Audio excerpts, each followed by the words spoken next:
You're tuned in to Nice-ish, the Carnival-specific podcast that addresses chat-worthy topics straight off the Caribbean social scene.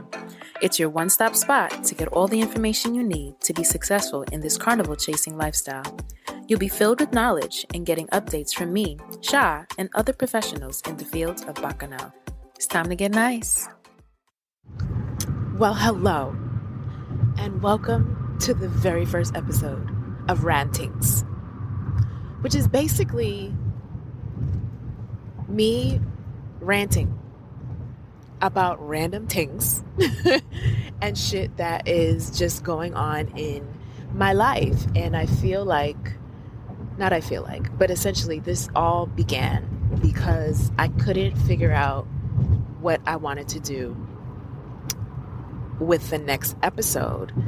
And I was like, you know what, maybe I should take a break in light of recent changes and things that I'm about to have going on, relocating and all of that. But then I'm like, nah, like you can't relocate now. It's episode 15. Maybe just not relocate. I mean, like you can't pause now. Just, figure out some type of buffer. And then I'm like, okay, well, maybe these are the moments where I just have you listen to me. But what am I going to talk about? Questions that need answers. So anyway, here we are. And I am currently, if you hear background noise, it's because I'm in my car and I'm taking my bi-weekly run to Walmart in Jersey because, New York doesn't really have that. And so I'm going. It is 7:38 in the morning. They now open at 7 o'clock until 8:30. The seniors it's Tuesday, so the seniors are able to go to Walmart early on Tuesday mornings, an hour before the store opens. So I was kind of giving them their time. And now I'm about to go in there and get what I need. Not toilet paper. This is random shit number one. And I'm probably going to stop counting because I know that I'm not going to keep up with it. So anyway, this is how we're going to start off, right? So people that live in another state and work in New York, I feel like the majority of us are on the same page. So what I've learned in my 1 year of being a New York resident is that shit is not for me.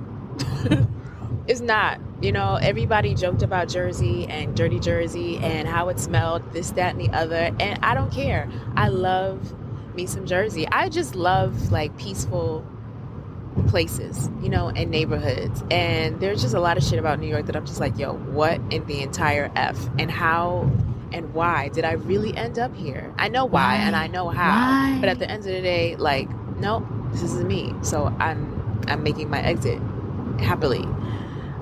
It's just like random things that just bother me. Like, why? Like, there's no other, like, you have no other option for like the trash. Like, I have never seen stacks and stacks and stacks of trash just, piled up on the sidewalk while you wait for the garbage companies. And they come every other day, Like, it just baffles me. Like, I realized, I was like, yo, I've never seen this in Boston. I've never seen this shit happen in Jersey or any other state. Like, what the hell? Then, with the thing that has pissed me off, and I think some of you know already with this whole coronavirus situation, is that, you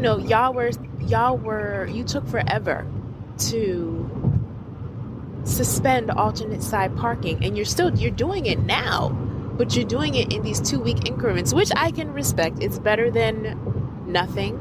It's better than doing it on a bi-weekly basis. But in my mind, I'm just like, if we know that shit's going to be shut down until the end of April or until, whenever, just shut the shit down at the same time.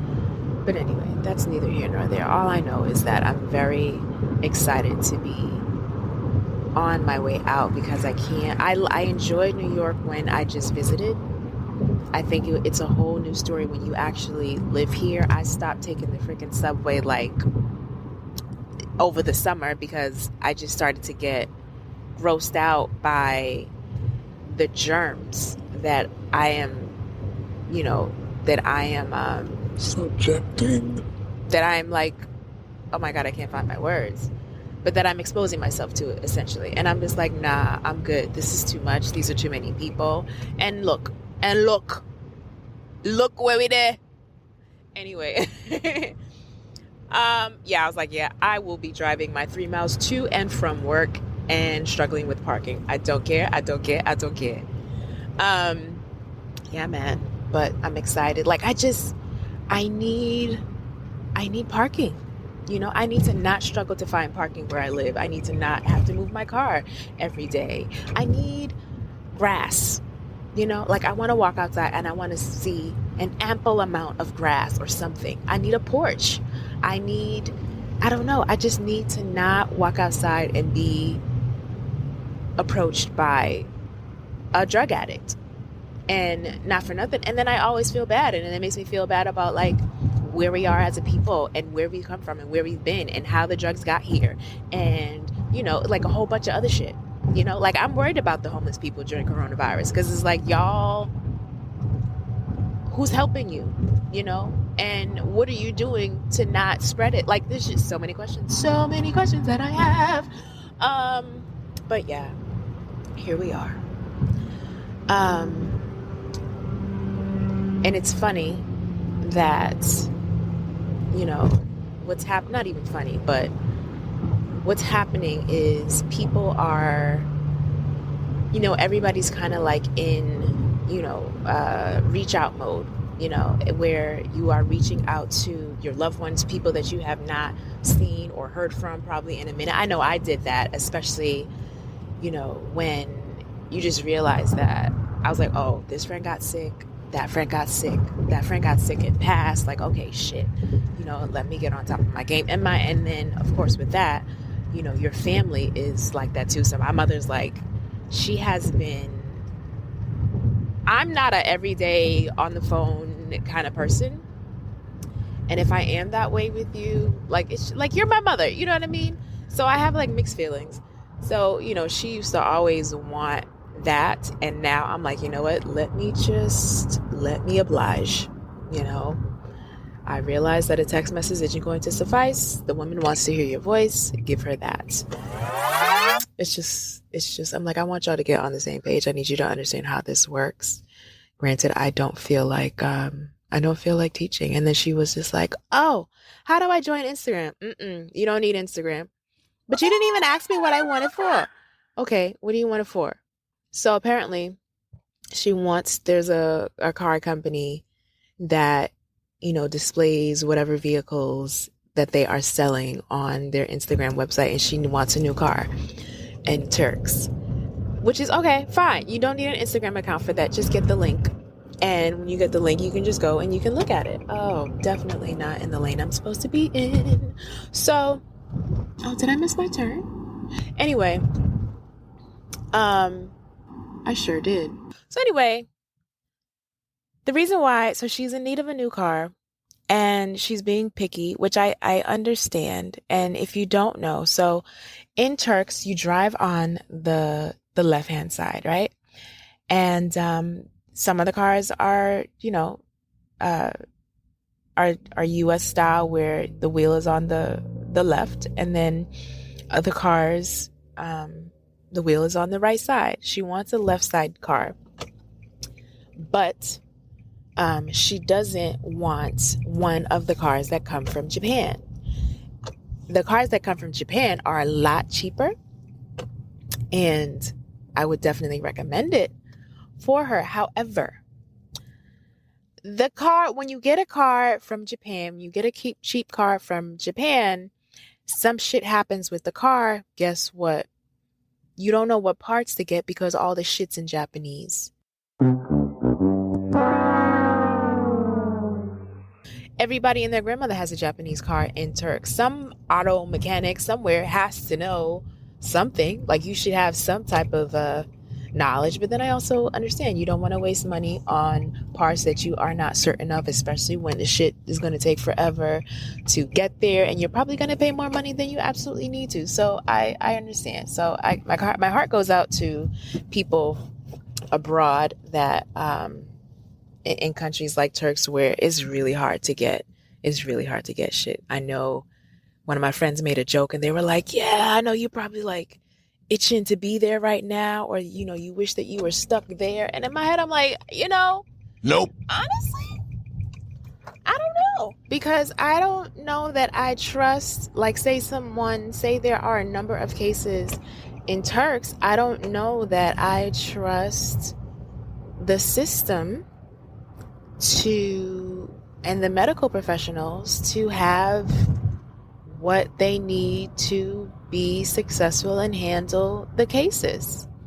So it's just like, I think I'm good.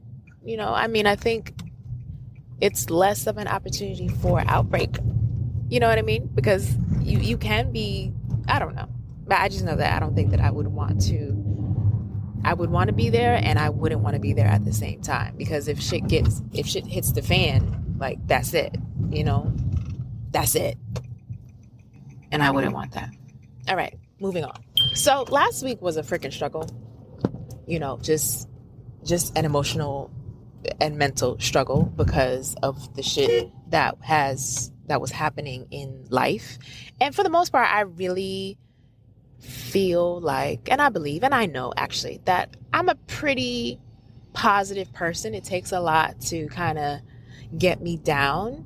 And if the thing that happens with me is that, and probably a lot of other people as well, like, if I get down, then I start to think about all the other shit that's pissing me off in life that normally probably wouldn't even bother me, right? So anyway, I'm grateful for my friend base, and that is like super duper important. Individuals, and for me, before I even go there, like, for me, the people who like, my friends have to accept me for who I am. Like, y'all need to accept my weirdness. You need to understand that my thought process or whatever is probably not going to be like yours, but at the same time, like, I feel like it's important that you have, that you and your friends are compatible. Like, compatibility is not something that is just limited to being in a romantic or an intimate relation with people. Like, you need to be compatible with people, period. Like, even family members. Like, dude, if I'm not compatible with you, you're my family, we blood. I don't necessarily have to like you just because you are my family. That's right, honey. But I tolerate you, you know what I mean, to some extent. And I feel like, for me, like, I am very selective with the people who I call friends. You know what I mean?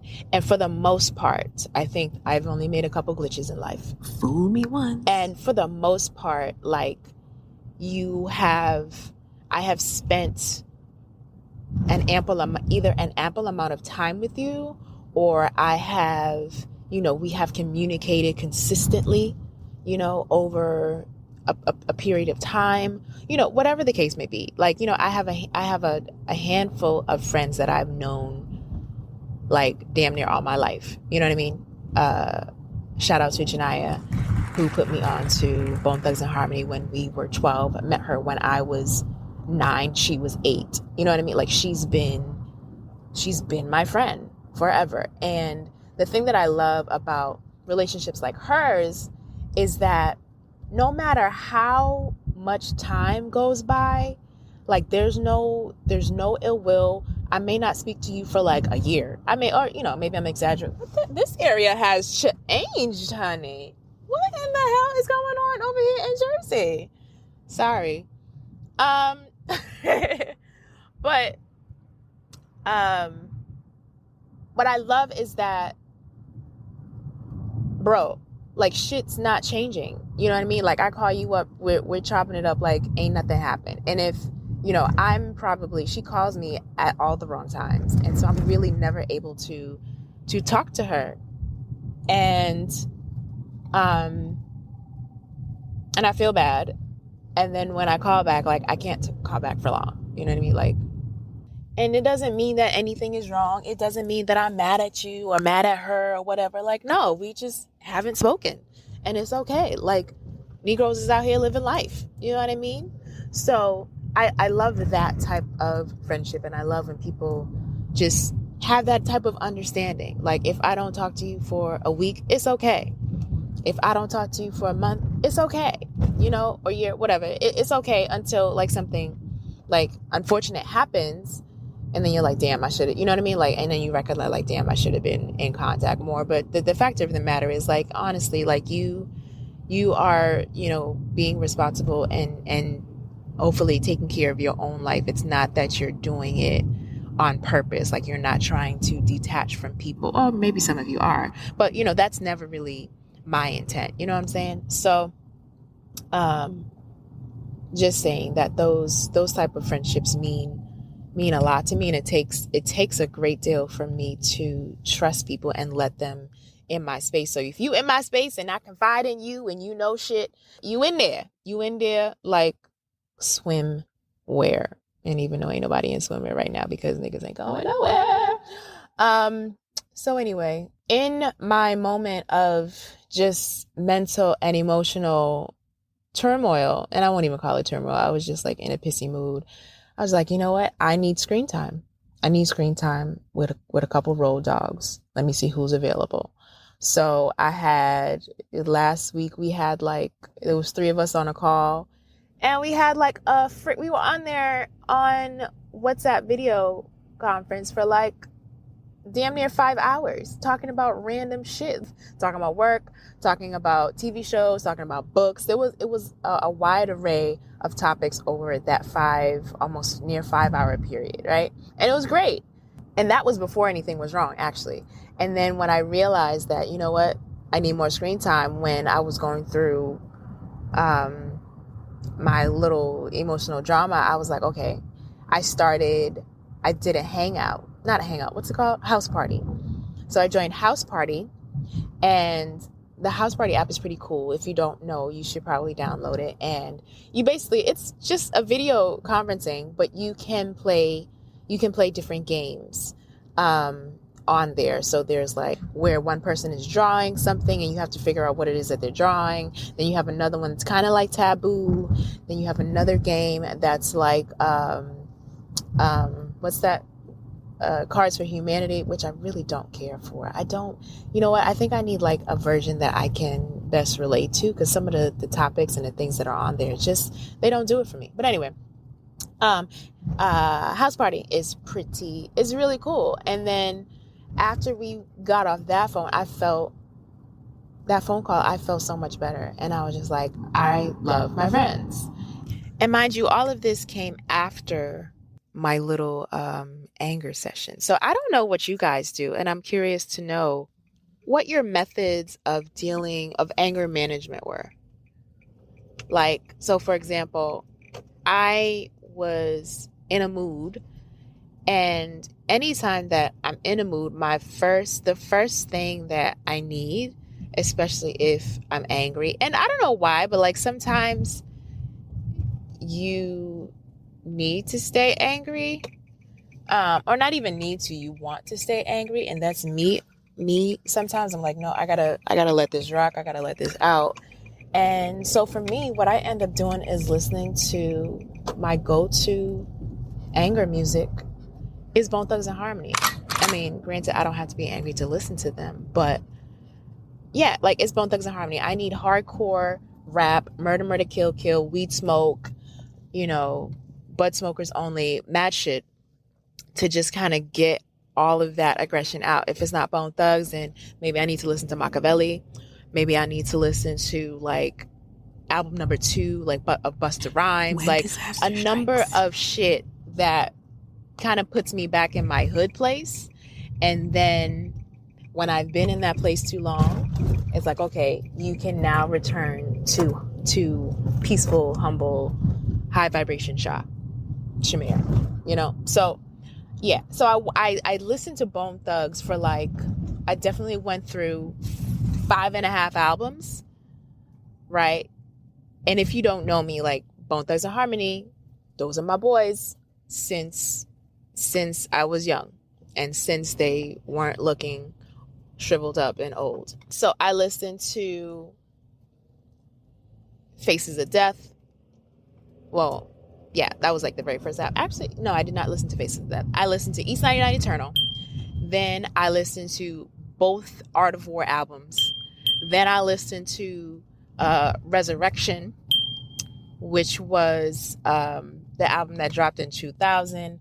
Then I went on to listen to Busy Bones album, a little bit of that. Like, it was intense. And I loved it because I was just like, yo, freaking the nostalgia that comes with listening to that and kind of just pinpointing. For me, whenever I listen to music, period, like I go back to a certain time. It could be a specific event. It could be a specific day or feeling or whatever.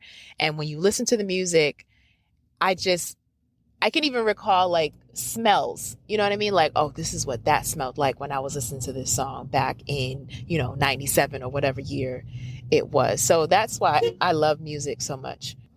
And I don't think like I'm ever going to stop listening to Bone Thugs and Harmony. But anyway, like I remember I told you this was random. So I'm so sorry if you are like, just like, Shamir, what the F? My bad. I'm almost to my destination. So that means I'm going to stop talking soon.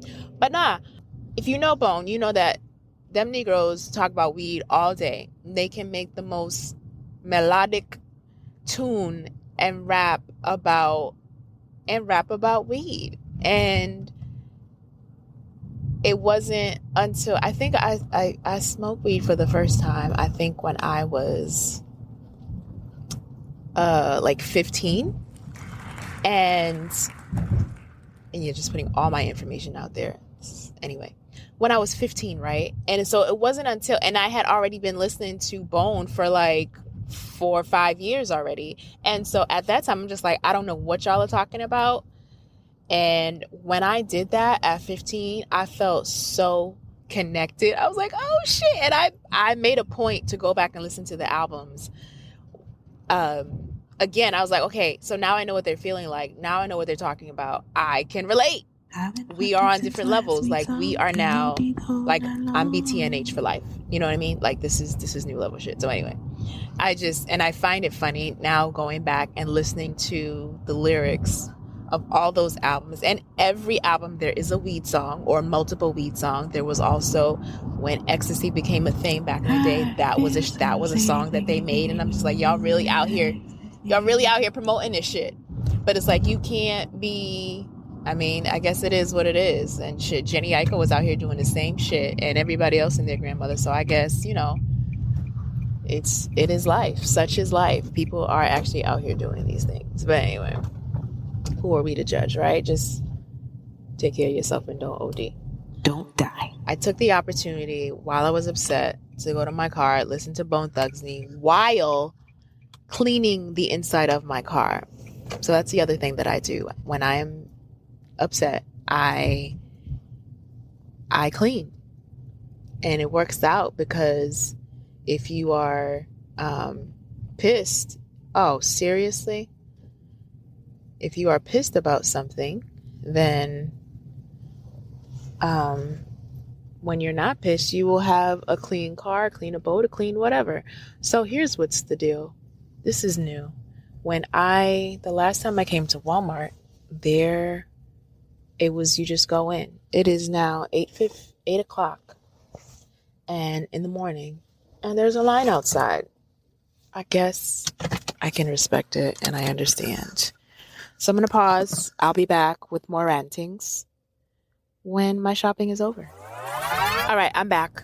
So yeah, the interesting thing about Walmart now is that the last time that I went, they weren't implementing any of those heavy duty isolation, social distancing procedures. So just now, what I walked into was basically they turned a portion of the parking garage or the parking lot rather, into this massive outside line that's basically constructed of shopping carts that are turned sideways. So it's like, basically just this big maze made of shopping carts, and they are basically 6 feet apart so that each person knows basically where you should be standing. Either you're standing by a cart or you're standing in between, and then the next person will know where to follow suit. So thankfully it's nice outside. It's chilly-ish, but I'm covered and have on a number of layers, so I'm not feeling it. So it feels nice to me, but I guess other people are cold. I don't know. I don't like to be cold, so I layer up. So anyway, waited outside probably for about I'd say 8 minutes or so, and then went inside. Inside Walmart was like just spacious, you know what I mean? Like it wasn't a bunch of people up on top of you, which I loved. Like I hate and I actually do not like going to Walmart. And the Walmart that I'm going to right now is used to be a 24-hour Walmart, but they changed the hours due to everything that's going on with Rona. And I used to go there at the crack of dawn, like 5 o'clock in the morning, before everybody else gets there, because trying to go on a Saturday or a Sunday during regular people hours is just like, oh, hell no. My goal was to get there for 7 o'clock in the morning. But just because I'm operating off of fumes right now. I did not get any sleep because I just wasn't tired. And I don't know if I was just operating off of adrenaline and good news and just couldn't get to sleep. I tried reading. I had my nature sounds on. None of that shit was working. And I went to bed at like 4 o'clock in the morning. And I got up at 6:30 or 6:15 rather. So it's a struggle right now. I'm struggling right now. And I also have to eat. But anyway, so what else am I ranting about? I'm ranting about, you know what? Shows. I want to talk about some shows right now. So recently my new shit is The Resident. And I've been looking at the show or like commercials of the show for a while, but because my Fire Stick was on the fritz and I don't have cable, I refuse to invest in cable. My Fire Stick got fixed. And so I've been watching The Resident. I was attracted to it because number one, homeboy from the Gilmore Girls, Logan, is the leading actor. And, it just looked like a good show. And then I realized, I was like, oh shit, Malcolm Jamal Warner's on here? Love me some Cosby Show, love me some Theo. And so I was curious to see what, he was doing with his life years and years after the Cosby Show. So I'm watching it, season 1. It's cool. The reason why I like The Resident is because, y'all, a lot of y'all kind of should know me by now a little bit. I love my Murder, She Wrote and my Columbo and all that. So Resident kind of adds like a criminal piece to the whole hospital mess. Like there's always some type of investigation going on the back end. So it's not just like medical drama. It is, but it's not. There's also some like crime in there as well. So that's really why it kind of grabs me, and shit is funny. So Theo doesn't come in. Well, Malcolm doesn't come in until like the end of season 1. And when I tell you his character makes the entire show, in my opinion. Like I absolutely love him. He's a whole asshole, an arrogant asshole, but he's great. Like he really is great. I'm so proud, and I'm just waiting, and I'm hoping that what I want for the show and how I want it to turn out, it turns out that way. So anyway, that was that. So I recommend The Resident. Another show that I'm watching, I don't necessarily recommend it, but it's something it's just a cheesy show that I watch called When Calls the Heart. And it's like a period piece. It's like a period show, late, probably 1700s. I don't know, 1800s. I'm not quite sure, but a bunch of white people. And honestly, I chuckle because when the show first started, I think I'm in season 5. Is it 5? Yeah. When the show first started, like I was just like, where are the black people? But then in my head, I'm like, no, black people definitely were not around these parts in this capacity. And now I'm chuckling even more because now black people are starting to show up in the show. And I'm like, I think y'all were hitting the nail on the head when you first started. I was like, because black people were not in these streets like this. We were not sharing quarters with you and being in these towns with you. We were somewhere being slaves. So let's be real. But anyway, it's a very corny show, very Hallmark show. It is on Hallmark. I love Hallmark. I hate Lifetime because Lifetime is on next level shit. I'm just waiting for the chick to be with the right dude. Let her hook up with Nathan and call it a day. Nobody has time for this, okay? Nobody's trusting the business owner. Anyway, so that's the show. Another one, y'all know Grays. Grays, Shonda stayed doing the most. And I'm finally caught up on Grey's Anatomy. Sorry, this is definitely a spoiler alert, so you might want to fast forward a couple of minutes if you don't want to hear these spoilers. I'm annoyed with Catherine, played by Debbie Allen, is doing the most. She's getting on my nerves. I need her to recognize the error in her ways, like just being mad spiteful and petty. I hate pettiness. I can't. I try to be petty sometimes. That shit don't last. It doesn't sit right with me. Like, you know what, Shamir, this is not you. Let's not do it. Like, in my mind, I'm petty. But at the end of the day, I truly do believe in karma. And I believe in killing people with kindness and doing the opposite of what they do and how they treat me. And like, Catherine just brings you to another level of fuckery. And I'm like, yo, this lady's bugging. You just bought an entire hospital to piss off your to-be ex-husband. Really? So that he could no longer have a job. And now that shit is turning upside down in my life, and you think that he needs you because he doesn't remember what you did to him. Now you think you can just slide back in like everything's okay, and now your sense of humanity and dignity is now coming back, and you're realizing how stupid and childish you were. What? Oh my God. Then when he comes back, when he comes back and he regains his memory, he's like, the fuck are you doing in my room? If you don't get out. I was like, yes, Richard, yes. Additionally, DeLuca's legit going crazy. However, homeboy is discovering everything, and everybody who doubted him is like, oh shit. And I really just want him to get his life back together and be the freaking top dog doctor and just shove all that shit in their faces. I need Owen. Owen just needs to give up on women. I don't know if if they're gonna make him interested in men now, but I just need him to be done, because he's been through a lot, and it's just time for him to just be a single dad. Just rock with that, you know what I mean? Because they out here doing you dirty, dog. Then I'm very happy for Link, and what's her name, Amelia. It's about time. Baby's super cute.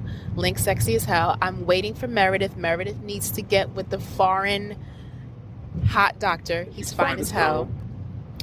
I was extra happy when I realized that, or when it showed that his kids got a little melanin in them, and I was like, yes, I knew I liked you. I'm wondering how much longer Grey's Anatomy has to go, because okay, I've been rocking with them since the season where they had the intruder that was shooting up the hospital. And I think that was, what season was it, like 5? And then I went back to season 1 to watch it from the beginning. When I tell you, I binge watched that 5 seasons of Grey's Anatomy in like 2 weeks without sleep. It was crazy. And anyway, it's a great show, but it's like, okay, when are y'all gonna pull the plug? Enough is enough. It is time. And I gave up when they killed off Derek. And I'm like, well, what are we gonna do now? Like, what are you gonna base the show off now? But you get sucked in, like, you've devoted this much time. Why not? Other Shonda shows I gave up on. I have never invested this much time in a show at all. But here we are. So, and now I just heard that because of Rona, they can't film any more episodes. So basically the last one that I just watched was the season finale. So that's that. Oh, if y'all haven't watched Coffee and Kareem, that shit's hilarious. There are a lot of unexpected scenes. The little boy who plays Kareem, I'm just like, bro, your profanity levels, like, I don't think I've sworn that much in my entire life as that kid does in about 1.5 hours. It's crazy. Then yeah, it's funny. It's really funny. So anyway, that was that. What else am I watching? I have to watch Insecures, and because I want to comment on it and put it in this episode, I'm going to watch it and then add on to what I'm talking about, and then I think I'll be done and ready to post. All right, so I'm back.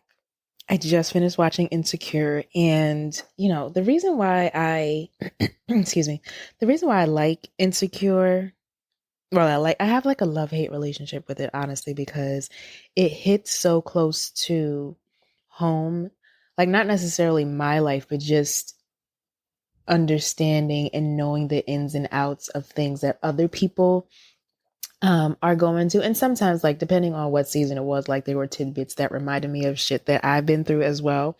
But it's like, it hits so hard and it's so real. And I get thoroughly annoyed, especially by the freaking women and the shit that they do in the show. And so, like, if you know me, like, you know that my my thought process is different. I don't really think the same way as a lot of other females. Like, I try to be really fair and really, um looking at things from different perspectives and all of that. And some of the shit that just annoys me is just watching these women go through and make dumbass decisions. And so that's my struggle with Insecure and a lot of Black shows, honestly. So first of all, that first scene that comes in, Issa's like having sex with this dude who she's probably not even really interested in, but you're just doing it. You know what I mean? Like, you're just settling for it, and you're having sex with this person just to satisfy a need or whatever. I mean, I guess I can't relate to that, but I mean, people do it. It is what it is, but I'm just like, why are we doing this, dog? Like, anyway, so that was my first comment. Then, the part that bothered me the most was when Yvonne Orji's character was in the car where the dude that she was dating, and he was basically telling her that, he was seeing somebody else, and she felt away. And he was like, "Oh, you good? Are you seeing anybody else?" And she's like, "Oh, yeah, I am." "No, you're not." Lying ass. Why are you lying? Why are you lying? Why do you feel that you have the need to lie? If people just be honest, The world will be a like, better we can place. get so much further. Like, I don't know what that's like. The shit bothers the shit out of me. And then she had the nerve to say, mind you, y'all are not together, and you are. I think if y'all have watched my situationship YouTube video, you know where I go when with rules and such. But it's like, y'all aren't even together. So you're gonna have the nerve to ask Issa if you should trip or not on him because he's seen other people and you aren't? Really, nigga? I'm sorry, no. When did we have the talk? When did we have the conversation? Why would you trip at me? If you come to me and trip because I'm seeing somebody else, I'm going off on you. Let's not do this. So I'm just the females annoy me. And then there was a comment that she made it to Issa, and she was just like, your life don't have to be this messy, right? I was like, oh, that is a point. That is a point, because it was an awkward situation for Issa, because you are starting to get close to someone who is dating your ex. Now, I mean, depending on who you are, that may or may not bother you. But clearly it bothers the two of them. And because you're both bothered, okay, it's like, okay, well, what are you going to do now? And it doesn't have to be messy. You can just straight up cut it off. But I understand that there's a business part of that as well. But no matter what the situation is, I feel like whatever is going to allow you to have the cleanest relationship, like no conflicts of interest, friend or partner or whatever, like let that go. Like, nobody needs to live a messy life. And I do agree that I think that there are people around who unknowingly like the mess. And I used to sit there and think about that sometimes, like, you like this shit. Like, I think at the end of the day and at the bottom of the barrel, you thoroughly enjoy this. Man, listen. I need you to do better. Bottom line. Moral of the story. Stop lying to people. Stop lying to yourself. Be honest about what you want, what you don't want, what you're doing, and all that. And I feel like the world would be a better place, and relationships would be in a better place as well. Relationships, friendships, all that shit. Then anyway, looking forward to the next episodes. So be prepared. Shit's always happening. I legit thought that I was going to struggle with having content for this podcast, but we're going strong. 15 episodes straight. I haven't missed a week. And if I did miss like a week, then I gave you double. So yeah, I think we're on to a good start, and I appreciate all the listens. It is very helpful if you guys go whatever way that you are listening to this podcast, whether it's on SoundCloud or Apple Music or Apple Podcasts, Google Podcasts, whatever platform you're listening to this on, please go and leave me a review, a good review. If you don't have nothing nice to say, don't say nothing at all, okay? All right. You all know how your parents raised you. Ain't nobody got time for negativity. So if you like it, please go and tell me that you like it so that I can get good ratings. And if you don't like it, keep your mouth shut, okay? Anyway, sorry. Not to be rude, but just real talk. Like, why are you listening? But anyway, yes, and pass it on to your friends and your family. And eventually I will get on Patreon or whatever, and you can send donation things not free, you know. I felt bad for the SoundCloud people. I didn't like that only a portion of my episodes were featured on SoundCloud, and I didn't want to delete a lot of them, but I did. But now they're all back up there. All 15 episodes are on SoundCloud. So however you listen, please go and write a lovely review. I want y'all to be safe. I hope you enjoyed this. Please leave me a comment. You can send me a voice note about how you felt about this episode so that I can put it in the other episodes so that people can hear your voice and that I'm not just making shit up. It was great. Please continue to stay safe, be safe, distance yourself from people. You know, do what you got to do. Do what you got to do to stay healthy, stay in your right frame of mind, and not go bonkers. So, all right. Peace out, homies. Be good. Stay safe. Wear your mask. Wear your gloves. Wash your hands. All that regular smegular shit. A lot of the things that you should have learned in childhood. All right. Later. Thanks for tuning in to the latest episode of Nice-ish. As always, I'm grateful for your time and attention. Stay plugged in by subscribing to this podcast, my website, tingznice.com, and following me on all social media platforms. Visit the show notes for all the links and the plugs related to this episode. If you ever have questions about anything we discuss on the show, be sure to hit me up at info@tingznice.com. And remember, sharing is caring, so please pass this podcast on to anyone you believe will benefit from the information. I'm going to check you all later.